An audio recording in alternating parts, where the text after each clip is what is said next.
Welcome back to Bay Area Panthers, and now we're talking to the most important guy on the team because he touches the football every single play. We talked about it this week. The Panthers 44-31 victorious over the Las Vegas Nighthawks. We just got done with Trey Meadows, and now we got Sidney Walker on here with us. And Sidney, do you prefer Sid or Sidney? It doesn't matter. Sydney's fine with me.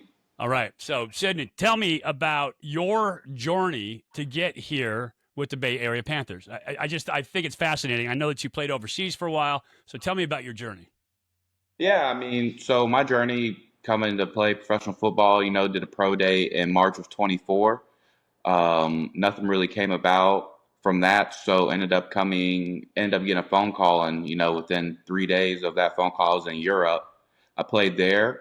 Then I got back around September, and Coach Keefe, just kept calling me, and I finally said, you know what? If this guy's consistent enough to call me, he must be a consistent coach. And then I came out here, and now the rest is history.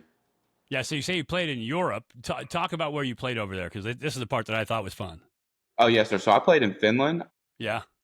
Not many people know, but they do have some good football over there. It was really crazy, because I experienced 24 hours of sunlight. Yeah.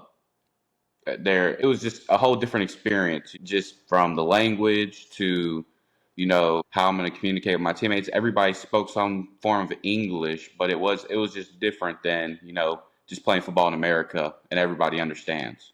How many times did you get in the sauna while you were over there? Oh, more times than I can count. It Right? was insane. It was insane. They had actual sauna parties, so it was insane. Yeah, so my wife and I just went over to Finland last year. That's why I think it's so fascinating. It's such an amazing country, first off. But they have, I think, 5 million people total, and they have 3.5 million saunas. So they Yeah, are dedicated to their saunas. These people are getting in a sauna. yeah. My first day I got there, they were closing out camp. I came at the end of camp, and they had a sauna party where everybody would go in the sauna, and they would just drink, and they would cook out. It was like a barbecue in America, but you were just sitting in a sauna. Right, which is so funny. And it was the Poor Boo Butchers, right? Yeah, the Porvu Butchers, yes sir. Yeah, that's awesome. And so you played center over there. You're a center. Obviously, center is literally, like I said, Joe. I said it kind of half jokingly coming in, but center, one of the most important people on the field because you touch the ball every single down, but you're also the guy making the line calls, getting everybody straight up there. Talk about what that's like. Oh, it's crazy to think that I touch the ball every play, uh, but for the most part, I'm not really making the line calls because I got two guys who are next to me who understand the game of football. We all just kind of look at each other like, "Hey, you understand that? Cool," and we're all just rolling. I wouldn't say it's just me out there, as Jaime Navarro is the left guard, and Christian Coulter is the right guard. Those guys are out there making the calls pretty much because they just look at me and see like, hey, you see that? Yeah, I see it. And we don't even say anything pretty much. We move in silence because we've built a chemistry together. And on top of that, you have Josh Jones who's behind us, who if he kind of feels like something's going wrong or something's a little different, then he's like, hey, let's switch to this, and we're ready to rock. That is awesome. I had Robbie Tobeck on my show. I don't know if you know Robbie, but Robbie played at Washington State, and then he played 8 years for Atlanta for the Falcons and 8 years Hmm. for the Seattle Seahawks. So really, really good football player in the guard. And he gave me the greatest line ever when it came to offensive line. He said, if a team is like, what was it? If a team is like a band of brothers, or then the offensive linemen are like quintuplets, right? They're Hmm. so close that you have to be super tight that way. Yeah. And people who haven't been around the game don't understand that. Why does the offensive line have to be so close? Because you were just alluding to it in that conversation we just had.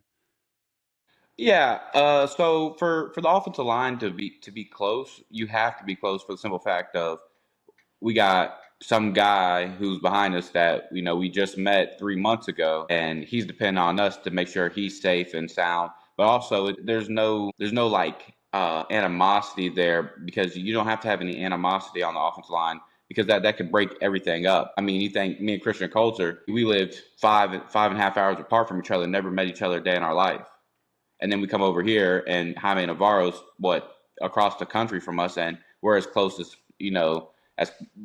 brothers can get without being blood brothers. But we have to be close for the simple fact that everybody's dependent on us. We have to be the most reliable unit, especially when we're not up by 15, and we got to get that 1 yard to end the game. There are a few things that people don't understand is you know Josh Jones's parents don't want to get a phone call saying, "Hey, Josh is in the hospital because we didn't do our job." It just goes to show that we're selfless, and I mean, we care more for the team than we do ourselves because we put our bodies on the line every week for it. That is 100% true with good offensive lines. And the thing about the offensive line is that is where you set the tone for the entire team because, as you just said, the offensive line has to be completely selfless. You guys are beating heads all the time. Nobody ever gives you love, which is why I was remiss in not getting you on until now. I thought I had you on early. I looked down the roster, all of a sudden I'm like, oh man, I didn't get sit on yet. But so the offensive line, though, you guys set the tone and you bring a mentality too. You bring a toughness to the team. How much do you guys take that upon yourselves to make sure that this team's got that physicality? Yeah, we definitely take a toughness on, just for the simple fact that that's the role we play. Uh, I mean, have you ever seen a non-tough offensive lineman? I'm not real sure. They don't play for very long when they are. I've seen them, but they don't play for very long. Yeah, you know what I'm saying? So they don't really play very long. I know one thing that we looked at, we do a lot of film study, and we all kind of agreed upon last week that, out of the huddle, we've been a little too lax. We've been kind of walking up to the line. So, in this Vegas game, you've kind of seen our tempo step up and step up. So we definitely take it on ourselves to be tough. We take it on ourselves to be reliable and to practice every single day, kind of with that mentality of like, hey, we're gonna be the baddest people on the field no matter what, and just keep playing until we win the game. And it shows. Josh Tomas has been an absolute highlight show, and he couldn't be without the offensive line doing what you guys do in terms of running the ball. And so, talk about the mentality when it comes to running the ball. In the indoor league, it's oftentimes easy to say, yeah, we're just going to put it up. We're going to throw a bunch of times. But you guys are committed to it. Talk about that mentality. Yeah, I mean, first of all, let's talk about Josh Tomas. You said he couldn't be, anything without us. I don't know if you've seen the dude play, but I mean, shoot, 1 versus 8, he's winning that all day, every day. Um, but I mean, just the mentality to run the ball. It goes, you know, it comes from Coach Windsor. He asks us every week, "Hey, what runs do you guys think you guys like?" At the end of the day, we kind of just pick what runs. But I mean, shoot, he might call something out there, and we got to run it. But at the end of the day, we just like to run the ball.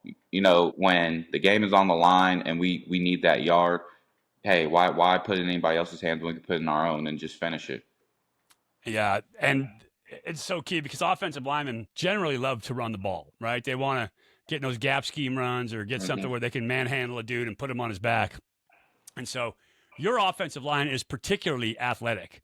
Everybody across the board, offensive linemen aren't often considered athletic players, right? They're big guys, they can move guys, they're powerful. But the way that you guys move is there's much more poetry to it than a normal offensive line. Do you think that was something, or did they tell you that was something they were looking for when they went out and selected offensive linemen?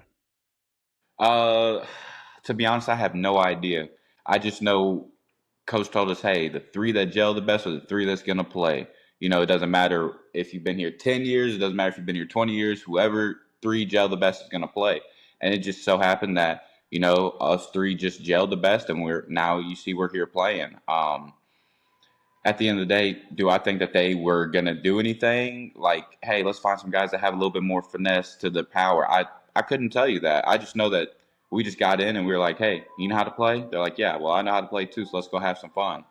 Yeah, that's awesome. This past week, Las Vegas in their place. The defense was outstanding. Give you a chance to talk about those guys on the opposite side of the ball. Talk about your defense and how good they were in that Vegas game. Yeah, I mean, lights out. First half, lights out. Not a point on the board. Kind of when offense wasn't producing like we have been or should have. We only had 15 points, but defense played really, really well. I mean, just outstanding, to be honest, that first half. And that second half, they scored a couple points. There's never a perfect game. Oh, well. But they kept us in the game of like, hey, we're going to keep them down, keep the score low. As long as you guys keep scoring, we're going to win the game. So, I mean, coming off the field, they gave us so much hope. But we got stopped on that first drive with the fourth down. Defense goes out and does an amazing job and stops them. And we get the ball back. We go down and score, and that sets it off. So without that defense this weekend, we wouldn't have been anywhere close to the win. And you guys get to go head-to-head every week, right? You get to go up against Mojo and Ross and Tavon Grant and all those guys. What's it like going up against those guys? Yeah, I mean, depending on what week it is, I might see a different guy. If I'm, facing somebody more athletic, I might see a Grant or a Ross guy. If I'm facing somebody power, I might see, a Mo or a EJ or a, a Damon Williams type of guy. So it just depends on, what week I'm going to see that person. But at the end of the day, they all give great competition. And I think that's something that fuels us is, hey, you know, you guys want to beat us, but we don't want you to beat us. So I think that competition comes from, hey, this is what we're going to do in practice. Let's put these helmets on and let's bang. Outstanding. And you guys have a playoff run coming up. So you've been very good so far. You've got 4 games left on the road. And so you're going to have to be able to run the ball, right? When you go on the road, you have to be able to run the ball. You have to have great special teams for sure. You have to play good defense. And so this week, you get a big test at home until they get knocked off. And I said this to Trey, the Arizona Rattlers are the defending champion in the IFL. And so you've got them coming to your house. They took the first matchup. What are your thoughts going into that game? Yeah, I think that the defending champs are coming in to play a hard game. I mean, we know what's going on over there in Arizona, but at the end of the day, they're a great football team. They're one of the best football teams in this league. Every single time they step on the field, you got to be ready. I think the biggest thing for us is, through the ups and downs of the game, we still got to keep going out there and fighting. We still got to keep going out. We can't go with the motion of up, down, up, down. We got to just be level headed the whole way through. I remember the first game, there were a lot of taunting penalties on both sides. So what we need to go out there and do is just let our play show, our pads do the playing instead of, us talking. Yeah, I love that. Let your pads do the talking. It's always a great motto for guys. If you're doing that, and it's even more intimidating when a dude does it and he's quiet after a little while, right? At first, you kind of go back and forth, but when a guy keeps knocking you on your butt and getting up and walking back to the huddle, it's like, man, how do I beat this cat? That makes it tough. After them, and I know that you never look down the road, but after them, you got Northern Arizona, you got San Diego again, you got Vegas again, you got Tucson, and then it's a big, long road trip to finish this thing off. And so what are you doing to keep your body right at this point of the season? To keep the body right, I mean, you got to lift, you got to get in the pool. You see the trainer, even when you aren't hurt, you see the trainer. I think for me, a big thing is, and you're going to laugh, I'm going to order a Domino's pizza at least once a week. That's always good for the soul. But just keep going. Just keep having the mindset that it's not finished until it's finished. Until you're holding up that trophy, it's not finished. So I think that's the biggest thing that keeps us going is just making sure that you're hydrated and just have the mentality of it's not over until we say it's over, until the Bay Area Panthers say it's over.